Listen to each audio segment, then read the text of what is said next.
الحمد لله رب العالمين والعاقبة للمتقين الصلاة والسلام على رسول رب العالمين أما بعد فأعوذ بالله من الشيطان الرجيم بسم الله الرحمن الرحيم ألا إن أولياء الله لا خوف عليهم ولا هم يحزنون الذين آمنوا وكانوا يتقون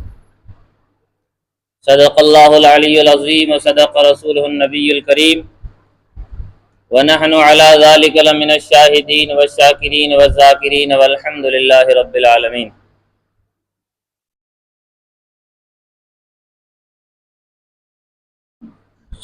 جگہ جی لگانے کی دنیا نہیں ہے،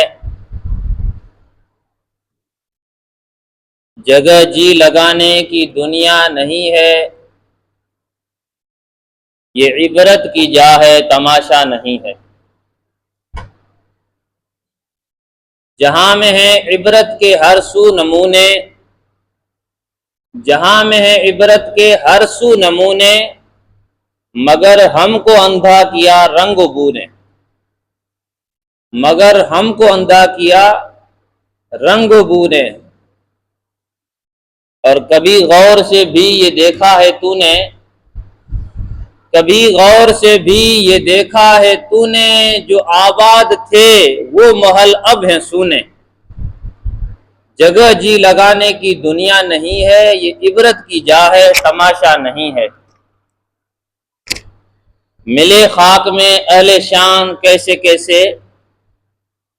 ملے خاک میں اہل شان کیسے کیسے، مکی ہو گئے لا مکاں کیسے کیسے، مکی ہو گئے لا مکاں کیسے کیسے، ہوئے نامور بے نشاں کیسے کیسے، زمین کھا گئی نوجواں کیسے کیسے۔ جگہ جی لگانے کی دنیا نہیں ہے، یہ عبرت کی جا ہے تماشا نہیں ہے۔ بعد توحید کے مت والوں، شمع رسالت کے پروانوں، غوث اعظم کے دیوانوں، آئیے ہم سب مل کر سب سے پہلے آقا نامدار مدنی تاجدار دونوں عالم کے مالک و مختار حضور احمد مجتبی محمد عربی روحی فدا صلی اللہ تعالی علیہ وسلم کے دربار میں درود اور سلام کا نذرانہ عقیدت اور محبت کے ساتھ پڑھیں۔ پڑھیے جھوم جھوم کر اللہم صلی علی سیدنا و مولانا محمد معدن الجود والکرم منبع العلم والحلم والحکم وعلی آلہ وصحبہ دائما ابدا۔ حضرات، اللہ تبارک و تعالیٰ نے قرآن مجید میں ارشاد فرمایا، جس کا سلیس ترجمہ، سادہ ترجمہ یہ، اللہ پاک ارشاد فرماتا ہے الا ان اولیاء اللہ لا خوف علیہم ولا هم یحزنون۔ خبردار، بے شک جو اللہ کے ولی ہیں، اللہ کے دوست ہیں، اللہ کے قریبی ہیں، انہیں نہ کوئی خوف ہے نہ وہ غمگین ہوتے ہیں۔ اللہ تبارک و تعالیٰ نے اپنے ولیوں کے تعلق سے ارشاد فرمایا، اور ولی کون ہوتا ہے؟ آگے اللہ خود ارشاد فرماتا ہے الذین آمنوا وکانوا یتقون۔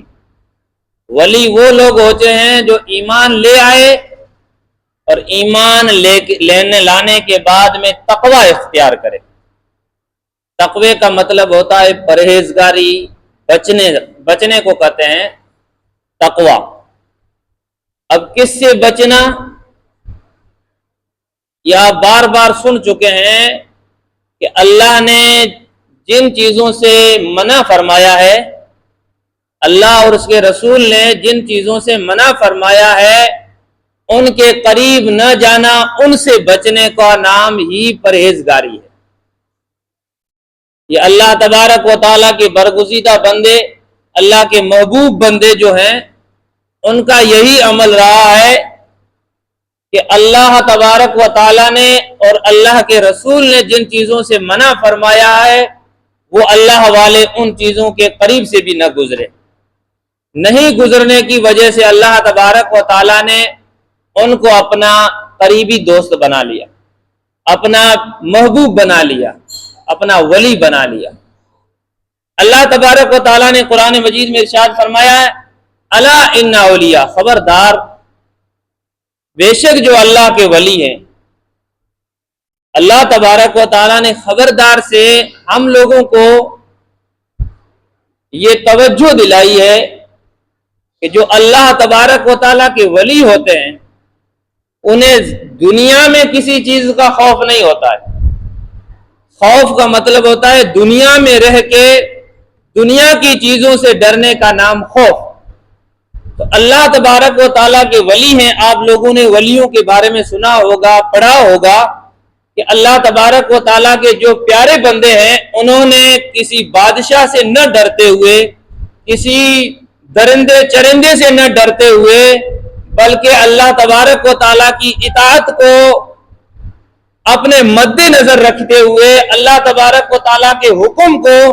اپنے آنکھوں کے سامنے رکھتے ہوئے، بادشاہ ہو اس کے سامنے بھی حق بات کہی ہے۔ انہوں نے یہ دل میں خیال کیا ہے کہ یہ چاہے بادشاہ کتنا بڑا طاقتور ہے مگر ہم اللہ والے ہیں، ہم اللہ تبارک و تعالیٰ کا حکم پہنچائیں گے چاہے ہم قتل کر دے، قتل کر دے، یہ خوف نہیں ان کے دل میں۔ چاہے بادشاہ کتنا بڑا ظالم ہو، وہ ہمیں مار بھی دے، ہمیں کوئی خوف نہیں ہے، اسی کا نام خوف ہوتا ہے۔ اب چاہے وہ کسی جنگل میں چلے گئے اللہ تبارک و تعالیٰ کے ولی، تو جنگل میں انہوں نے یہ کام کیا کہ جنگل میں درندے ہوتے ہیں، چیر پھاڑ کرنے والے جانور ہوتے ہیں، مگر انہوں نے اللہ تبارک و تعالیٰ کو راضی کرنے کے لیے جنگل کا بھی سفر کیا ہے اور اللہ کا حکم پہنچانے کے لیے، اللہ کے احکام پہنچانے کے لیے کہاں سے کہاں تک چلے گئے بغیر خوف، کسی چیز کا خوف کیے بغیر نڈر ہو کے اللہ کا پیغام پہنچایا۔ جب اللہ والوں نے یہ پیغام پہنچایا تو آج ہم تک یہ اللہ تبارک و تعالیٰ کے ولیوں کا صدقہ ہے کہ ہم تک یہ ایمان پہنچا، ہم بھی ایمان لے کے آئے اور ہم ایمان والے ہیں۔ ہمیں بھی یہ چاہیے کہ اللہ تبارک و تعالیٰ نے ان بندوں کا ہمیں چاہنے والا بنایا ہے تو ہم ان بندوں کی پیروی کریں، ان کے نقش قدم پر چلیں۔ یہ اللہ تبارک و تعالیٰ کے ولیوں کے نقش قدم پر اگر ہم چلیں گے تو ہم بھی اللہ تبارک و تعالیٰ کے نیک اور برگزیدہ بندے بن سکتے ہیں۔ شرط یہ ہے کہ جو اللہ تبارک و تعالیٰ نے جو احکام دیا ہے انہیں ہمیں ادا کرنا ہے، اللہ کے رسول نے جس چیز کا حکم دیا ہے اس چیز کو ہمیں بجا لانا ہے، اسی کا نام ہے اللہ اور اس کے رسول کی پیروی کرنا۔ آپ اور ہم سب جانتے ہیں اللہ تبارک و تعالیٰ نے یہ قرآن مجید نازل فرمایا نا، تو اللہ تبارک و تعالیٰ نے اپنے حبیب پر نازل فرمایا اور اللہ کے حبیب نے یہ قرآن صحابہ کرام کو سنایا، ایمان والوں کو سنایا۔ ایمان لانے والوں میں آپ کو بھی پتا ہے سب سے پہلے جن کا نام آتا ہے حضرت ابو بکر صدیق، سرکار صدیق اکبر رضی اللہ تعالیٰ عنہ کے خوف کا عالم، ان کے ڈر کا عالم، ان کی پرہیزگاری کا عالم ہم سب پڑھ چکے ہیں، ہم سب سن چکے ہیں کہ اللہ تبارک و تعالیٰ کے حبیب نے بھی ارشاد فرمایا کہ اب سوچو تو صحیح، جس وقت کوئی اسلام لانے والا نہیں تھا، کوئی ایمان والا نہیں تھا، اب کوئی ایسی چیز جہاں کوئی کرنے والا نہ ہو اور اس چیز کو نئے طریقے سے لانے والے کو بھی کچھ سوچ سمجھ کے قدم اٹھانا پڑتا ہے۔ ہر ایک یہ سوچتا ہے کہ میں یہ نئی چیز، اب یہ نیا طریقہ لا رہا ہوں تو ہو سکتا ہے میرے ساتھ کوئی انہونی کوئی گھٹنا ہو جائے، ایسا کوئی میرے ساتھ میں کام کر جائے جس سے میری زندگی کو بھی خطرہ ہو، تو ایسا سوچ سمجھ کے کوئی قدم اٹھاتا ہے۔ مگر صدیق اکبر رضی اللہ تعالیٰ عنہ وہ ذات ہیں جنہوں نے یہ سب نہیں سوچا۔ اللہ کے حبیب صلی اللہ تعالیٰ علیہ وسلم نے ارشاد فرمایا کہ میں اللہ کا نبی ہوں، مجھ پر ایمان لاؤ۔ صدیق اکبر رضی اللہ تعالیٰ عنہ نے فرمایا، صدیق اکبر رضی اللہ تعالیٰ عنہ نے عرض کیا یا رسول اللہ آپ نے سچ فرمایا، آپ اللہ کے نبی ہیں، میں آپ کو اللہ کا نبی مانتا ہوں اور میں کلمہ پڑھ کے مسلمان ہو جاتا ہوں۔ تو سب سے پہلے جس ذات نے کلمہ پڑھا اس ذات کا نام ہے ابو بکر صدیق رضی اللہ تعالیٰ عنہ۔ ہم بھی ایمان والے ہیں مگر صدیق اکبر رضی اللہ تعالیٰ عنہ کا ایمان بھی انوکھا ہے۔ میں نے کچھ دن پہلے کہیں پڑھا کہ اللہ تبارک و تعالیٰ نے آیت نازل فرمائی جس میں یہ جز بھی تھا، یہ کلمات بھی تھے، من یعمل سوءا یجزا بہ، جو برائی کرے گا وہ اس کا بدلہ پائے گا۔ چھوٹی سے چھوٹی بھی برائی کوئی کرے گا تو وہ اس کا بدلہ پائے گا۔ یہ جب آیت اللہ تبارک و تعالیٰ کے حبیب نے صحابہ کرام کو سنائی تو صحابہ کرام ایمان لانے والے تھے، مگر ان کا خوف دیکھو، ان کے خوف کا انداز دیکھو، ان کا اللہ تبارک و تعالیٰ سے ڈر کا ماحول دیکھو کہ ان کے دلوں میں خدا کا خوف کتنا رس بس چکا تھا کہ وہ ایمان لائے، اس وقت ایمان لائے جب کوئی ایمان والا نہیں تھا، اس وقت اللہ کے حبیب کو اللہ کا نبی مانا اور کلمہ پڑھ کے مسلمان ہوئے، تبلیغ کرنے لگے، لوگوں کو ایمان کی دعوت دینے لگے۔ ایسی دعوت دینے کے بعد میں اب ہر آدمی یہ سوچتا ہے کہ میں نے یہ کام شروع کیا ہے تو میں تو سب سے بڑا ہوں، میرے سے سب نیچے ہیں، میں تو جس کا بھی میں نے کام کیا ہے میں تو اس کا مقبول ہوں گا۔ مگر دیکھو صدیق اکبر رضی اللہ تعالیٰ نے سب سے پہلے ایمان لانے کے باوجود جب انہوں نے یہ کلمات سنے کہ من یعمل سوءا یجزا بہ، اس کا ترجمہ ہوتا ہے جو ذرا برابر چھوٹی سی بھی نیک برائی کرے گا تو وہ اس کا بدلہ پائے گا۔ سرکار صدیق اکبر رضی اللہ تعالیٰ عنہ گھبرانے لگے، کانپنے لگے، آپ کے بدن پر لرزہ طاری ہو گیا۔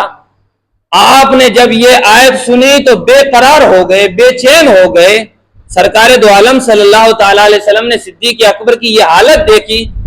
تو آقا کریم نے ارشاد فرمایا، اے ابو بکر صدیق، میں تمہیں کیا دیکھ رہا ہوں، تم غمگین ہو، تم اداس ہو۔ سرکار صدیق اکبر رضی اللہ تعالیٰ نے عرض کیا، یا رسول اللہ، بے شک میں غمگین ہوں، اداس۔ کہا کیوں؟ آقا کریم صلی اللہ علیہ وسلم نے پوچھا کہ کیوں؟ سرکار صدیق اکبر رضی اللہ تعالیٰ عنہ نے عرض کیا، یا رسول اللہ، جب سے میں نے یہ آیت سنی ہے، من یعمل سوءا یجزا بہ، جو چھوٹی سی بھی برائی کرے گا وہ اس کا بدلہ ضرور پائے گا، وہ اس کو اس کا بدلہ دیا جائے گا۔ تو یا رسول اللہ، ایسا کون بندہ ہے جس میں چھوٹی چھوٹی بھی برائی نہیں پائی جاتی ہو؟ ایسا کون سا بندہ پاک اور صاف و شفاف ہے جس نے چھوٹا بھی گناہ نہ کیا اور چھوٹا گناہ بھی نہ کرے؟ ہر ایک گناہگار بندہ ہے۔ اب دیکھو صحابہ کرام رضوان اللہ تعالی علیہم اجمعین، وہ اللہ تبارک و تعالیٰ کے قریبی بندے ہیں، وہ نفوس قدسیہ ہیں، وہ پاک ذات ہیں۔ صحابہ کرام کی جماعت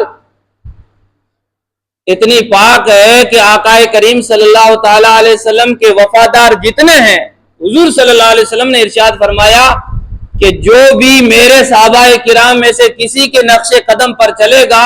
اس کا بھی بیڑا پار ہے، یعنی ان کی کہی ہوئی، ان کی بتائی ہوئی باتوں پر بھی چلو گے تو بھی تمہارا بیڑا پار ہو جائے گا۔ اتنی بڑی ذات وہ ہے، صحابہ کرام کی ذات ہے، اتنی پاک اور صاف و شفاف ہیں، مگر پھر بھی ڈرتے ہیں، گناہ نہیں کرتے ہیں، تھوڑا بہت ہو جاتا ہوگا مگر اس سے بھی ڈرتے ہیں کہ یا رسول اللہ، ہم نے جب سے یہ آیت سنی ہے من یعمل سوءا یجزا بہ، یہ پوری آیت ہے، اس کا ترجمہ، اس کلمات کا ترجمہ یہ ہے کہ جو چھوٹا سے بھی برائی کرے گا، چھوٹی سی بھی برائی کرے گا تو وہ اس کا بدلہ پائے گا۔ یا رسول اللہ، جب سے ہم نے یہ سنا ہے ہمارا چین چھن گیا ہے، ہمارا قرار چھن گیا ہے، ہمارا سکون لٹ گیا ہے، ہم بے قرار ہیں، بے چین ہیں، ہمیں سکون نہیں ملتا ہے۔ آقا کریم صلی اللہ تعالیٰ علیہ وسلم نے ارشاد فرمایا، اے ابو بکر صدیق، اتنے ٹینشن کرنے کی ضرورت نہیں ہے، بے فکر رہیے۔ وہ صحابہ کرام کی جماعت تھی جنہوں نے قربانیاں دی، جنہوں نے اپنے اولادیں لٹائی، جنہوں نے اپنے گھر بار چھوڑ دیے، جنہوں نے دین اسلام پھیلانے کے لیے ہر چند کوشش کی، یعنی جنگیں لڑنا بھی بہت مشکل ہوتا ہے، انہوں نے ایسا کام بھی کیا، اپنے گھر بار سب چھوڑ دیے اور مال دھن دولت جتنا ان کے پاس تھا سب اللہ کی بارگاہ میں لٹا دیا۔ ایسے ہوتے ہیں وہ اللہ والے جنہوں نے سب کچھ قربان کرنے کے باوجود بھی کہہ رہے ہیں یا رسول اللہ، ہم یہ سن رہے ہیں من یعمل سوءا یجزا بہ، جو چھوٹی سی بھی برائی کرے گا اس کو بھی بدلہ دیا جائے گا، تو ہم میں سے تو کوئی نہیں بچے گا۔ پھر تو ہم سب ہی جہنم میں داخل ہوں گے، پھر تو ہماری سب کی حالت بری ہو جائے گی قیامت کے دن، ہم کیا جواب دیں گے؟ اللہ کے نبی نے ارشاد فرمایا، اے ابو بکر صدیق بے فکر رہیں، آپ اتنے گھبرائیں نہیں۔ اللہ تبارک و تعالی مومن بندہ ہوتا ہے، اس کی ٹانگ میں، اس کے پیر میں کانٹا چبھتا ہے تو اس کا بھی بدلہ اس کو دیتا ہے اور اس کے گناہ کو معاف کرتا ہے۔ اگر بندے کو ٹھوکر لگتی ہے تو اس ٹھوکر کے بدلے میں بھی اللہ تبارک و تعالی بندے کے گناہ معاف کرتا ہے۔ کوئی بھی تمہیں تکلیف پہنچتی ہے تو ہر تکلیف کے بعد میں اللہ تبارک و تعالی تمہارا چھوٹا گناہ معاف کرتا ہے۔ یعنی اللہ تبارک و تعالیٰ کے حبیب نے یہ ارشاد فرمایا کہ اگر تمہیں یہ ٹینشن ہو، یہ فکر ہو کہ ہمیں چھوٹے چھوٹے گناہوں میں بھی ہماری پکڑ ہوگی، تو تمہیں یہ بھی خیال کرنا ہے کہ تمہیں جو تکلیف پہنچتی ہے اس تکلیف کے بدلے میں بھی تمہارے گناہ معاف ہوتے ہیں۔ ہمیں اگر تکلیف پہنچے، ہمیں کوئی ستائے، ہماری اولاد کو، ہمارے گھر بار کو، ہماری جائیداد کو، ہم پر کوئی ظلم کرے تو اس میں یہ فکر نہ، اس میں یہ ٹینشن نہ لے کہ اب ہمارا کیا حال ہوگا، ہم دنیا سے بھی گئے آخرت میں بھی گئے۔ ایسا نہیں ہے، آپ کی دنیا بھی کامیاب ہوگی، آپ کی آخرت بھی کامیاب ہوگی۔ یہ چھوٹے چھوٹی جتنی بھی آپ کو تکلیفیں پہنچتی ہے، بڑی سے بڑی بھی آپ کو تکلیف پہنچتی ہے تو اس کے بدلے میں آپ کا چھوٹے سے چھوٹا گناہ معاف ہوتا ہے۔ مگر بڑے بڑے جو گناہ ہیں،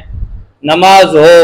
کسی پر ظلم کرنا ہو، کسی کا حق دبا لیا ہو، کسی کا حق چھین لیا ہو، بھائی بھائی سے ناراض ہیں ان کا حق چھین لیا ہے، ایسے بڑے گناہ جو ہوتے ہیں یہ صرف اور صرف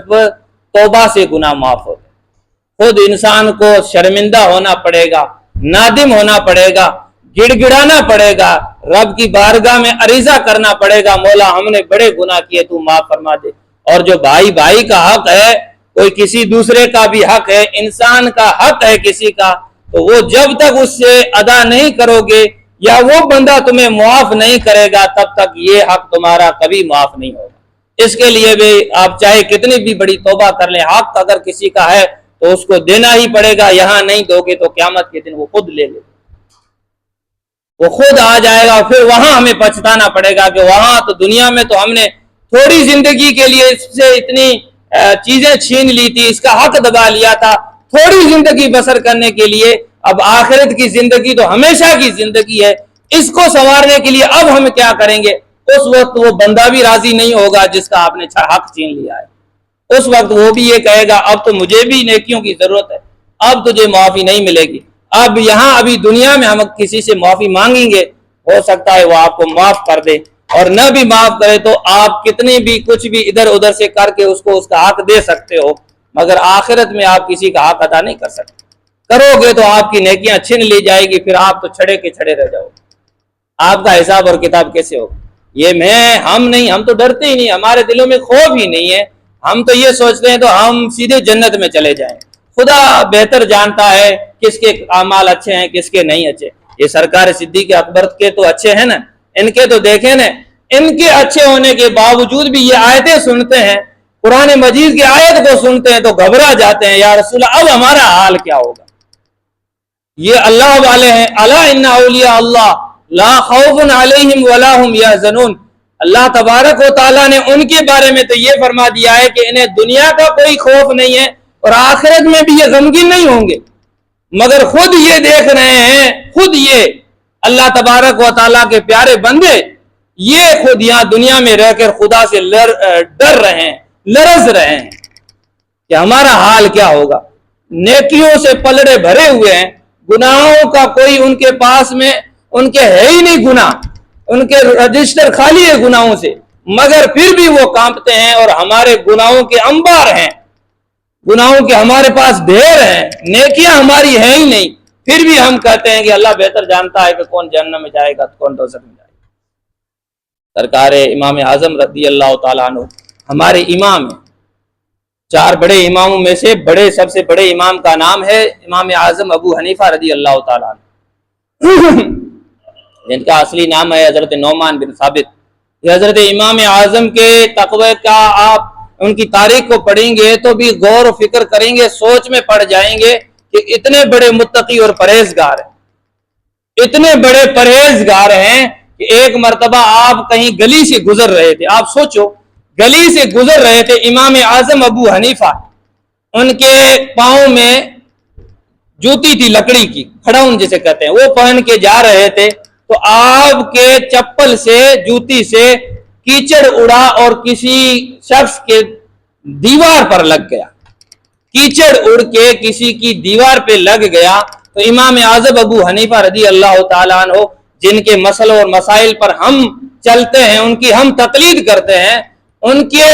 خوف کا عالم یہ تھا کہ وہ کیچڑ لگ گیا تو اس کے پاس میں کھڑے ہو گئے، اب سوچ رہے ہیں کہ اس آدمی کو کیسے بلاؤں یا اسے کیسے معافی لوں، اگر میں اس کو کیچڑ کو صاف کرتا ہوں، اب دیوار پہ تو ہم نے کتنے کیچڑ اچھاڑ دیے، کسی کو کتنا ہی ستا لیا ہے، اگر پھر بھی ہم یہ کہتے ہیں کہ ہمارا تو کچھ نہیں ہونے والا، سیدھے جنت میں جائیں گے، لیکن وہ دیکھو کہ کیچڑ دیوار پہ لگا ہے، کیچڑ دیوار پہ لگنے کے بعد میں وہ سوچنے پہ مجبور ہو جاتے ہیں، فکر لائق ہو جاتی ہے کہ ہمارا حال کیا ہوگا میرا آخرت میں، اب میں اس کو کیچڑ کو صاف کروں گا تو سیدھی سی بات ہے تو اس کو کھرچوں گا تو اس کی دیوار بھی کمزور ہوگی، دیوار کا بھی کچھ حصہ آ جائے گا تو بھی مجھے قیامت کے دن اس کا حساب دینا پڑے گا، اب میں کروں تو کیا کروں، اب سوچ و فکر میں ہے کہ تھوڑی دیر میں کوئی آدمی آ جاتا ہے، کہتے ہیں امام صاحب آپ یہاں کھڑے ہیں، کھڑے ہونے کی کوئی وجہ؟ کہاں وجہ یہ ہے کہ میں چپل پہن کے جا رہا تھا، کیچڑ اڑ کے دیوار پہ لگی، آپ دیکھ رہے ہو، میں اس سوچ میں ہوں کہ اب اس کو کھرچ کے اتاروں گا تو دیوار کی کچھ حصہ کچھ مٹی اتر جائے گی تو اس کا بھی مجھے حساب دینا پڑے گا، اور اگر چلا جاتا ہوں تو جو کیچڑ سے اس کی دیوار گندی ہوئی ہے اس کا بھی حساب دینا پڑے گا، میں